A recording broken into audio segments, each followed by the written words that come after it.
Today we have a chapter, and the chapter name is This Morning is Our History Test. I think it's a poem. Let's read it.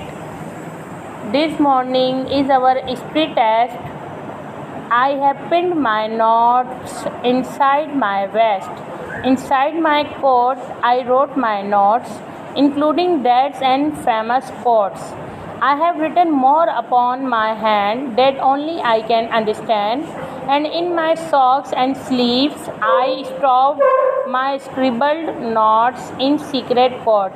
यहाँ पर ये कहा जा रहा है कि एक बच्चे का टेस्ट है हिस्ट्री का, और वो कह रहा है कि मैंने अपने नोट्स वगैरह जो है अपनी बनियान में पिन कर लिए हैं, और अपने कोट के अंदर मैंने नोट्स वगैरह रख लिए हैं चीटिंग करने के लिए, और उसमें फेमस कोट्स भी ऐड कर लिए हैं, और जो बचा कुचा था और बाकी कुछ था वो मैंने अपने हाथों के ऊपर लिख लिया है, जो कि सिर्फ मुझे ही समझ में आएगा, और मैंने अपने सॉक्स और अपनी स्लीव में उसको स्टॉप कर लिया है।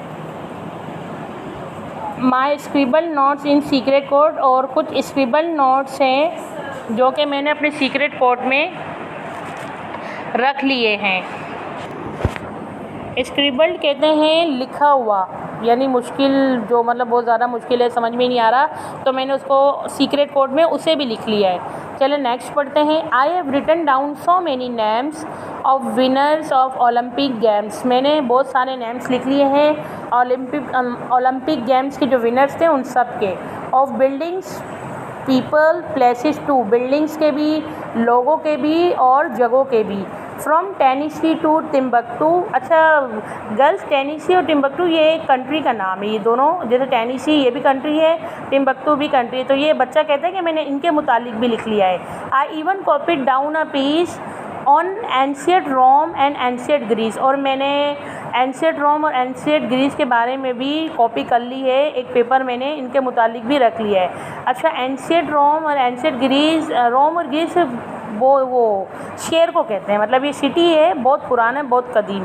Plus everything from Shakespeare plays, और हर वो चीज़ शेक्सपियर्स की लाइफ के मुतालिक हर एक चीज़। To who invented mayonnaise. अच्छा गर्ल्स बेटा इसको मायोनीज़ नहीं पढ़ते, इसको मेयोनेज़ पढ़ते हैं, मतलब जिसने ये कह रहा है कि मेयोनेज़ इन्वेंट किया है, मैंने उसके मुतालिक भी सारी मालूमात लिख ली है ताकि मैं ईज़िली नकल कर सकूँ। I came to school so well prepared. I was not nervous, was not scared. मैं बहुत अच्छे तरीके से नकल की तैयारी करके स्कूल आया हूँ, ना मुझे किसी बात की कोई टेंशन है, ना मुझे किसी बात का कोई डर है। But here it is the history test, लेकिन यहाँ पर ना हमारा हिस्ट्री का टेस्ट है। I look inside my coat and vest, जब मैं अपने कोट में और वेस्ट में चेक करता हूँ to get the dates and famous quotes, जो मैं नकल के लिए चीज़ें लेकर आया था, and find I can not read my notes, लेकिन बात यह है कि मैं अपने नोट्स रीड नहीं कर सकता। So much for Shakespeare, Greece and Rome, Shakespeare के मुतालिक भी, ग्रीस एंड रोम के मुतालिक। I left my glasses back at home, क्योंकि मैं अपने ग्लासेस जो हैं घर पे भूल गया हूँ।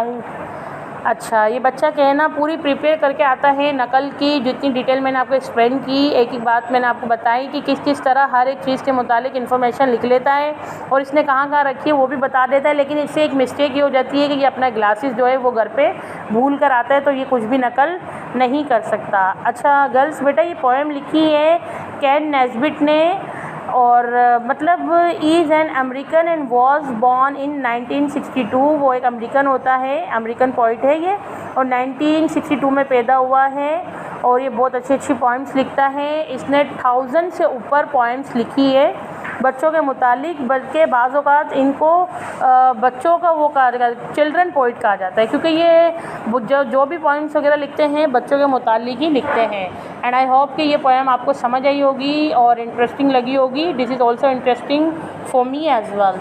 So inshallah in next video we are discussing something about the question answer of this poem. Now what you have to do, you have to make a title page in beautiful way, and after that you have to write this complete poem in your copy. Tomorrow I will check your copy. That's all.